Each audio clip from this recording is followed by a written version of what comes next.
welcome to the Mindset Michele TV show. We're so excited to have you joining us again for another fabulous show where we talk to interesting and amazing people, extra special guests, to find out what they have done in their own lives to create a mindset for success. And today is no different. Today we have an extra special guest in Dr. Avnesh Ratnanesan. Hello, Avi. Hello, Michele. How are you? Good, thank you. And it's so fabulous to have you on the show. I was reminiscing earlier today. I think it's been about 10 years that you and I have kind of been floating in and out of each other's radars. So it's really lovely to have you on the show today. Thanks for the invite, Michele. One whole decade of friendship, eh? That's a good sign. And we don't look a day older. We're still talking to each other. You know, that's a good sign. That's always a very, very good sign, isn't it?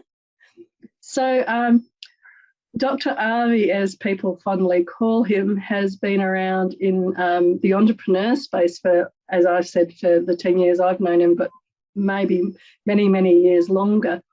And as you've heard me call him, he's a doctor. So Dr. Avi has an incredible and interesting and varied background, from medical studies to become a doctor, all the way through now to being the founder and CEO of a data analytics and software company.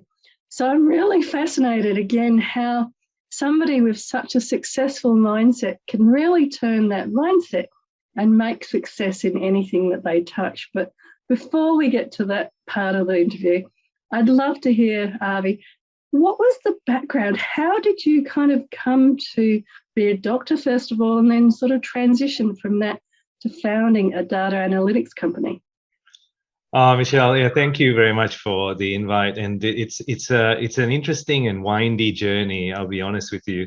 So I grew up in Malaysia and born and bred there, and got a scholarship to study in Singapore, and following that another scholarship to study medicine in the UK. So my background went from, kind of Asia to the Western world, and it was certainly my intention that when I grew up I wanted to be a doctor, and certainly it was something that I did. I practiced in medicine in the UK as I was a doctor for the National Health Service over there, the NHS, and then at that point realized that, you know what, I love helping people, I love doing this kind of work, but I'm not sure if this is something I want to do for the rest of my life. And that was something I started to question early on. And so I said, I want to practice medicine in a different health system in order to really feel how this works for me. And so I then came to Australia, started working in public and private hospitals, which was a different medical system. I loved helping patients. I loved working with other people. But again, as I was working through it, I also questioned, is this the ultimate thing for me in terms of clinical medicine? So the parts of it that I really enjoyed were parts that I wasn't sure about. At the time, then I realized that, when I was in school and university, I liked doing math, and I liked reading. I seemed to be reading, whenever I read the newspapers, it was always about business. And I was like, how come I like this business stuff, although not knowing anything about it? And I'm knowing that there's things I like about medicine, but is there something else that I could be doing here? So I decided to go back to school and go back and do another degree, which was a master's in business administration. I did that in the University of Queensland in Australia, and then developed the dual qualification, right? So now I've got my medical degree, I've got my business skills, and I said, okay, well, coming out of this, and I got an honors in that, and some of the lecturers were saying to me, Avi, one day you're going to be a captain of industry. I think that's something to tell everyone on the MBA, right? You're all going to be captains of industry one day. And so I felt that what I still wanted to do was improve human health and well-being. And so I ended up having a career, firstly at a biotech company, and then got headhunted for a major company, which was Pfizer, which is a big pharmaceutical company. And it was the largest one. And I got a job in a medical director role in the company, and then worked my way up to chief of staff and in charge of strategy and innovation. And that was a company that was turning over about $1 billion a year. So it was really a fantastic role for me in the ability to suddenly be able to look at what impacts health on a macro level right? And a whole population level. And what are the things that we can do to innovate in that space? But obviously the focus at Pfizer was specifically drugs and medication. But, after my time at Pfizer, I started developing a lot of business plans in my head. And I think by the time I left, I already had 15 different business ideas and plans that I'd worked through.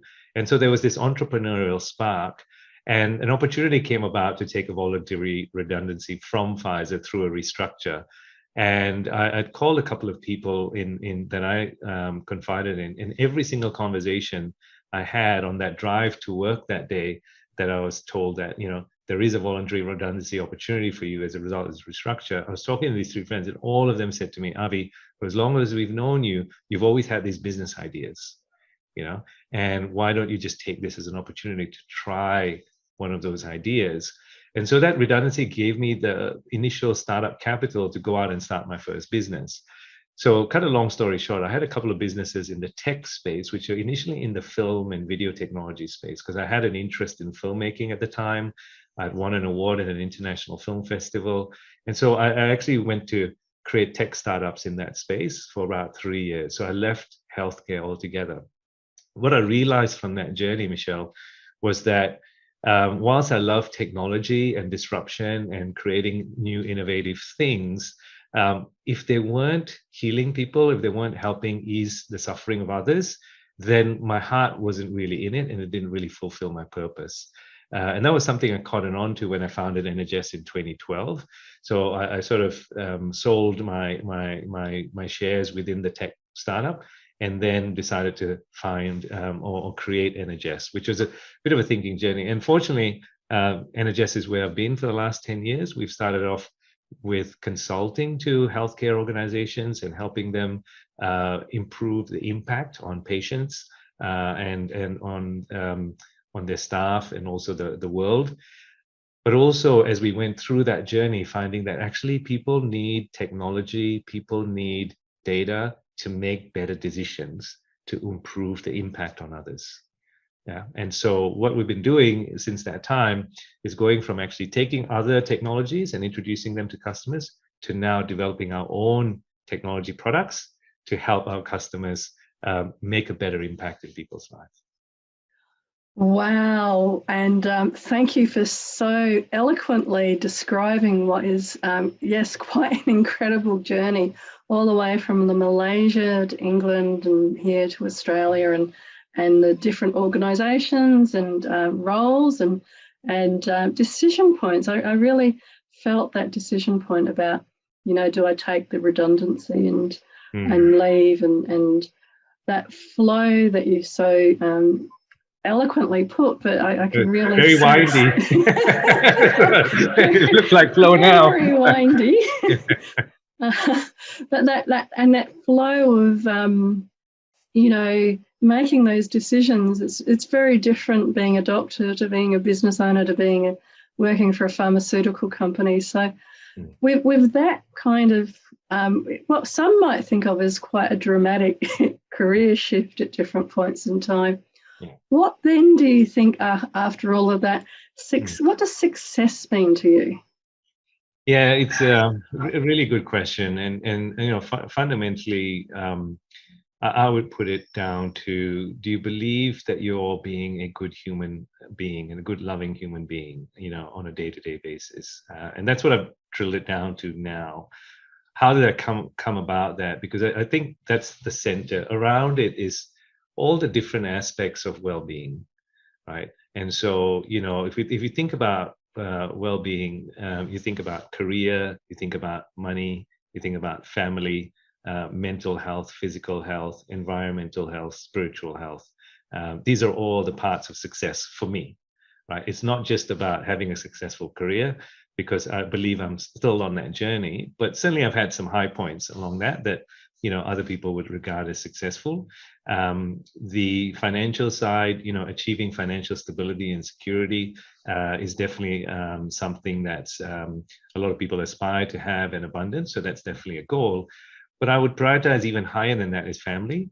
So that loving relationships with family is priority number one for me, and maintaining that relationship is really important. So I've obviously lived overseas from my family in Malaysia for 20 something years, but preserving that continuity of relationship has been my highest priority. So as often as possible, I try and fly back for key birthdays, and that's what I would regard as successful. The ability to fly back for birthdays is a metric of success for me. And then also maintaining your physical, mental health, and spiritual connection. Those are all very, very important for me as well. So I tend to look at success as this, balancing out all these holistic elements, because I have known many successful entrepreneurs, people that I role model, and people that I've studied and resonated. And often you only see one part of the picture, Michele. You only see their career success or their financial success. But when you look at all the other parts around health, well-being, the family relationship, a lot of them have broken down in those areas, and sometimes irreparably, right? So it's about, for me, success mindset in success is about progressing all of that, as one human being. And it makes no surprise. So thank you for sharing that. It makes no surprise that with your medical background as well, that you have always had that sense that you're treating the whole person. Yeah. And so success is around the whole person as well, in all of those different areas that you beautifully described. Yeah. So you do have perhaps a unique skill set and a unique lens. So I'm sure the viewers are very, very interested in what you would then suggest and recommend as key things that have helped you create a mindset for success. What would you suggest to the viewers? Yeah, I think there's a lot of strategies and tactics to create, a successful mindset. But I think at the core of all of this, what gets you through all the challenges is you feeling like, or me feeling like, I'm connected with my deeper purpose as a human being, whether you call it a spiritual sort of calling or intent, or a deeper truth within yourself, to say, am I living my deeper truth, and I'm doing what's ultimately right for me to make the biggest difference that I can in the world in the time that I'm alive. That's what fulfills me. And so having that meaning, Viktor Frankl's book, Man's Search for Meaning, and so on, like having that continuous meaning will drive you to overcome whatever challenges you're facing at any point in time. So that purpose, connection with purpose, is a big thing. The thing that I find that people don't fully connect with is understanding what is their own purpose, and often even companies now, they're trying to attract people based on purpose. But if an individual doesn't know their own purpose, how do you do that? So I would recommend people find their purpose and discover it, and do some exercises to work through that. One of the tools that I use is a tool called the Ikigai, Ikigai, which you may have heard of, is that Japanese tool for purpose. And so I did that, way back in 2012, and it really helped me get clear on all the different elements that connect to purpose, which is, what do I love doing? What are my strengths? What's the problem that I want to help solve in the world, which was, for me, it was around human health and well-being.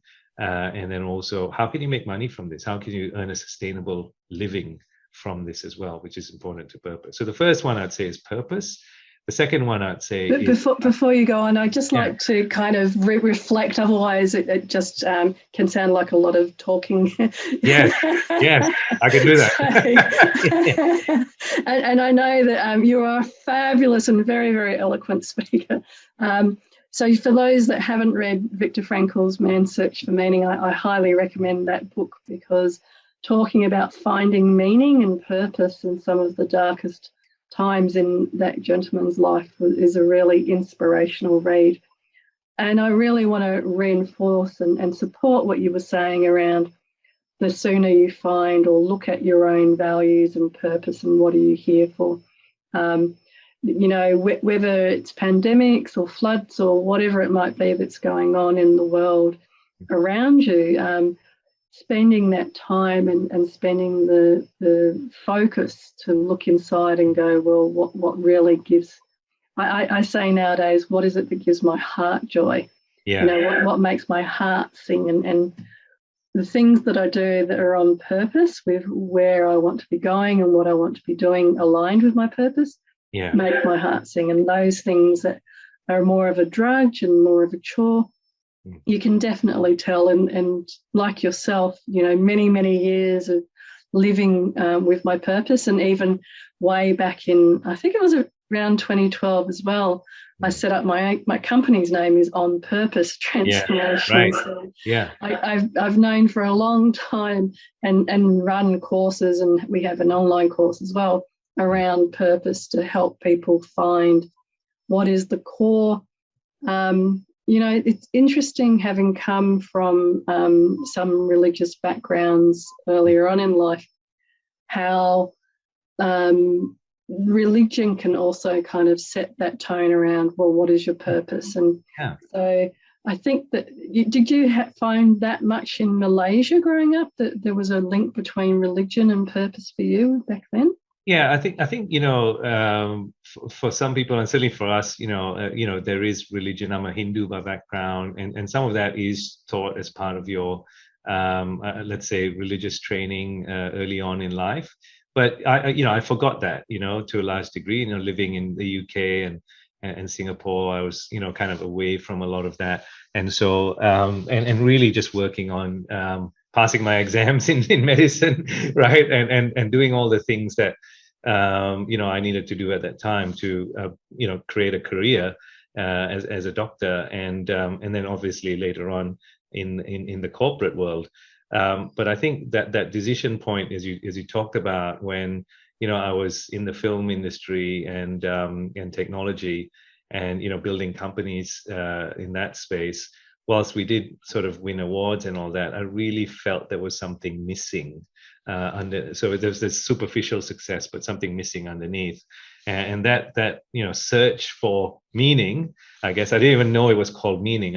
For me, it was a feeling of something missing, meant that, you know, I went into this different journey of creating Energess as a company that would help, you know, human health and ease that suffering and so on, which then, you know, I found meaning in that service to others to ease that. Now, I'm not saying there's no meaning in the entertainment industry or the technology industry, because you can find meaning in that as well. It's just, it's all individual, you know, it's all individual. And as I said, it's that mixture of the different quadrants. What do you love doing? What are you good at? And the combination of those things is what really helps you fulfill your ikigai, I suppose. Yeah. Which is also an evolving piece. You know, it changes with time. As you grow and evolve, that changes with time as well. So you've got to evolve with that. And also with the different life stages, you know, it's very different when you're younger to when you first get married to when you have children. Yeah. But I think one of the other interesting things that you kind of maybe touched on there was that you had to work, understandably, very hard to become a doctor. And so you kind of climbed that mountain, if you like. Yes. And then you got into the technology because you were interested in that and interested in movies. And so you did that and you kind of climbed that mountain. Yeah. And I think the interesting thing with that is that like many people that were probably a lot older than yourself at that time, who spend decades climbing some of these mountains, only to then recognize, well, even if I can go out and turn my mind to something and be successful, so I know how to create success in my life. Yeah. It's that underlying calling, some people call it, or search for the meaning, that even with you know, being a doctor and then being a tech mobile phone movie producer, tech company, these different things didn't line up for you as much as Energess and coming to that core of, you know, whatever you're doing in your business life and in your, which business life takes up most of people's lives and days. Having that aligned with that goal of serving people in their health and wellness. And I think that's the interesting part there, is around that you're already creating success in your life, and you learnt in many ways the skill sets needed to create success. But even creating success didn't give you that ultimate success until you found something that was more aligned to your pathway.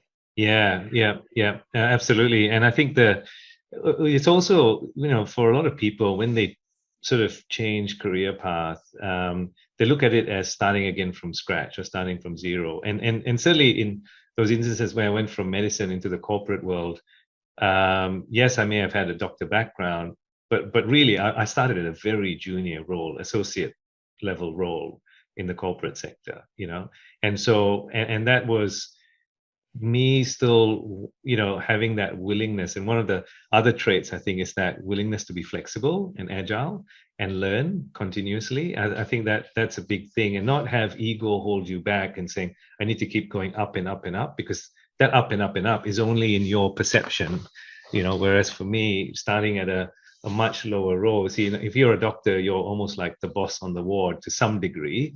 I wouldn't say that, because I work with a lot of nurses and I know they're the bosses, but sometimes you feel like you have a lot of power as a doctor. But when you enter the corporate world in a very junior role, suddenly you're without that sense of power in a workplace environment. And so that sense of, I'm doing something for myself to improve myself and to improve my ability to serve others, that was an important realization. Similarly, when I'd gone from the top of I was 34 years old and was advising the CEO of the largest company in the industry, as a chief of staff and so on. And that, again, as you mentioned, is climb that mountain.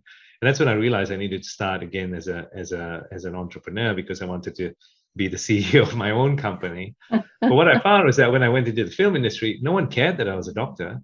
No one cared that I worked for Pfizer. Starting again from right at the bottom as a filmmaker and technology disruptor that had no track record, in the industry. And then again, after doing 3 years of that, starting at NHS, again starting a company from scratch with no track record. So you have to go into these things, with very informed decisions, but knowing that you want to be of greater service each time, but also be willing to start from scratch. Not let ego get in the way of you fulfilling your purpose. Not let pride get in the way of saying, hey, I used to achieve all these things. I deserve this customer or this industry or so on to pay me very highly now that I've got 20 years experience. That may not be the case. Someone may only be willing to pay you $500 or $100 or $50 or whatever it might be. But if you're serving them, and that's where you need to start from in this different area, then by all means do it. And that's something that we have to do. Yeah, and it's great how you recognize as well, whether it was the top as a doctor or the top as the film technology disruptor or the top in Pfizer sort of thing. I think it takes a lot of character to reach those points and then go, well, is this truly what I'm here in my limited time on the planet to be doing? And to go, well, no. But and I loved how you described, because it is a real change to the ego to go from being at the top of the food chain back to starting again and learning. I think that for those watching, we can both say quite sincerely that the entrepreneur space is very much that kind of space where you can start up, and with the right approach and the right attitude and the right mindset, you can actually start from anywhere and become quite successful, because it's all down to how much work you put in. You don't have an organisation or a structure or a this or a that kind of supporting your training, your this, your that. It all comes back to how much effort you put in. And that effort is very much driven by purpose and meaning. What are you doing it for, and what kind of difference do you want to make to the people around you? Yeah, and I think the team element, and this comes to because whilst people may again, I think the appearance of starting from scratch is often a mistaken perception, because you're never really starting from scratch. You've already built up your own internal IP here with every piece of experience that you've built in. And Steve Jobs said in one of his speeches at Stanford, right, you can't connect the dots looking forward, you can only connect the dots looking back. So when you start doing the work moving forward, you can see, I know why I became a doctor. I know why I went to Pfizer. I know why I did the films. Because every customer or client that I've been helping has leveraged that experience to develop their own business, to improve their own impact, to generate their own revenue. And so it all starts to make sense once you actually start serving others in terms of all the work that you've done in the past. And so I think that persistence is one of the things, but also continuing to reframe what failure might look like. Because for some people, this journey might seem like, different failure points. But if you reframe that to saying, yeah, okay, that maybe wasn't the right thing for me at the time, but here's how much we've learned, and here's what I'm taking into the next piece that I'm going to continue. And I think that's why, with NHS, we've been going for 10 years now, because every time we develop or innovate on a new product or so on, we learn from the last one and build and improve. And so you're never really starting from scratch. You're always growing your portfolio of service. If I can. And it's the same as, when you finish primary school and then go to high school. Yeah. You needed that background and that education of primary school to set you up for high school, and then high school for university, and university for life, and so forth. Yeah. The other interesting thing that I'm sure people might be thinking and wondering is that, is there another mountain that you're planning to climb or scale at some point? Do you feel like, because sometimes it can be actually the challenge of learning something new and starting and building from scratch. Do you see that as part of the evolution for NHS and for you? I know that in many cases the founder is the company and the company is the founder. So yeah, I kind of disagree with the whole notion of the founder is the company. I mean, we've got a very strong team now, and really, whilst I'm the face of the company, really, if at any point I ever look good, it's because I'm standing on the shoulders of an amazing team that are in 6 different countries, that are multifunctional with different backgrounds, from software to healthcare to former ministers and former CEOs and people who are in operations and analytics and so on, and all those people are really the people doing the work. I'm really just coordinating that to some degree now. But fundamentally, there's this amazing team that I have in all these different countries that are actually doing a lot of the work to almost make me look good in some ways.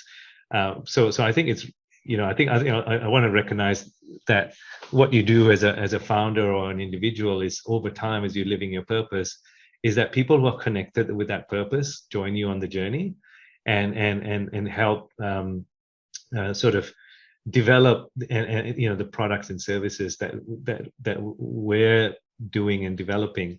Is there a long-term goal? Yes, we from day one we set a vision to help 1 billion lives in health and well-being, and that was something that we've evolved to helping 1 billion lives with health and well-being through technology, because we realized we had that strength in data analytics and software. So that's our vision and mission. But at the same time, balancing that with do your best for the people in front of you every day. Whilst you might have that long-term goal, how you deliver that may be different. As I mentioned earlier before we did the interview, Michele, that our background was largely helping organizations in healthcare, so hospitals and medical centers and health insurers and so on. That's where a lot of our work has been for the last 10 years. But now we're helping corporations. And that all sounds fabulous. And so how can people, if they wanted to find out more, get hold of you? What's the best way of contacting you? So best way would be to find me on LinkedIn. My name is, to spell it out, is Avnesh, Avnesh, and surname Ratnanesan, Ratnanesan. So just type in Avnesh Ratnanesan on LinkedIn, or find me on the website NHS.com, which is ENERGESSE.com.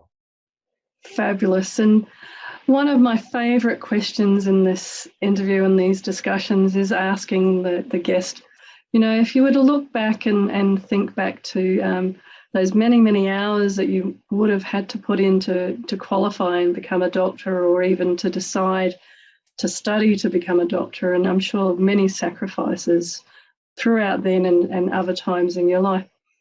What advice or guidance might you give to your younger self if you were looking back now? Yeah, I think there's two pieces of advice, and one is a simpler piece of advice is that, everything you need you will receive, and it may not come in the form that you think, but everything you need you will receive. So don't stress. And that's when I reflect on the journey of changing careers. What I really needed came through those changes, but it was never in the form that I intended in my 5-year plan, or so on.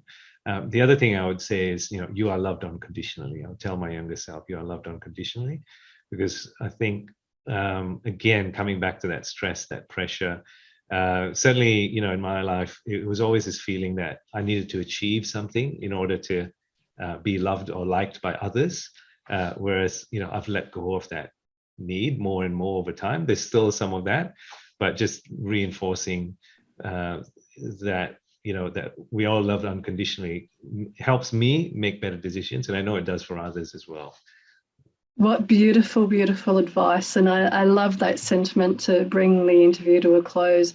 You are loved unconditionally. So thank you so, so much for being on the show today, Dr. Avi. Thank you so much, Michele. Really enjoyed being here. Thank you. Thanks for the opportunity. I really appreciate it, Michele. It's great to stay connected with you as well. Yes, it's been fabulous to reconnect, creating the mindset for success. But for now, from my heart to your heart, be great, be fabulous, and be you.